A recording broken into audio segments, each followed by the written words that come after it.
Hello and welcome to the Casual Chef's Kitchen. I'm Chef Matthew, and today I'm going to do something very different for me.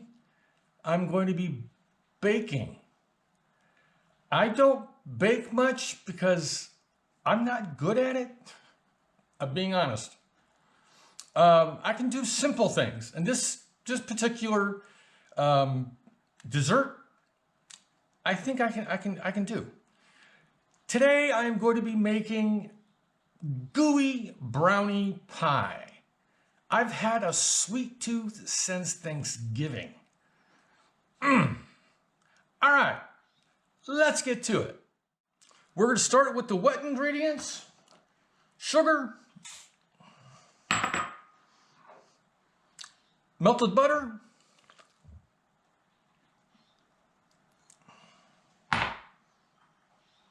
and 2 eggs.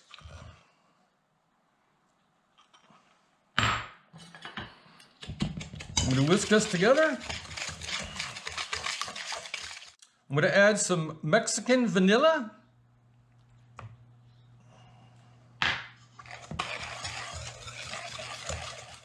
Now that the wet ingredients are all combined, what I have done, this is cocoa powder, flour, and just a little bit of salt.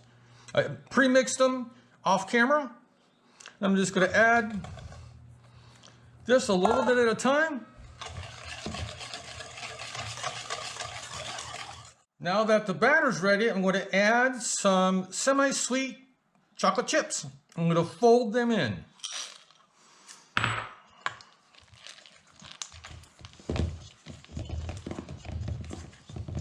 Now that this is done and the chips are folded in, I have a pre-made store-bought chocolate pie crust.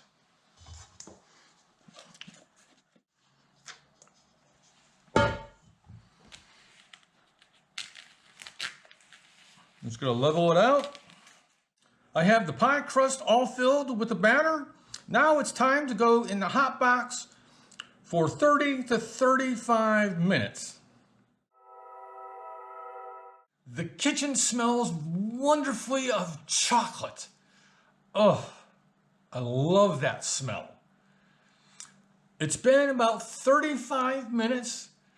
Let's take a look.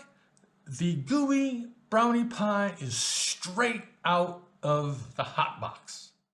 And here it is. It rose really well and filled the pie crust. On to the next step. And here's the final presentation of the Gooey Brownie Pie. Thank you for joining me here in the Casual Chef's Kitchen. If you liked this recipe, you can find it and many more on the Casual Chef website. Be sure to like this video and please subscribe. Have fun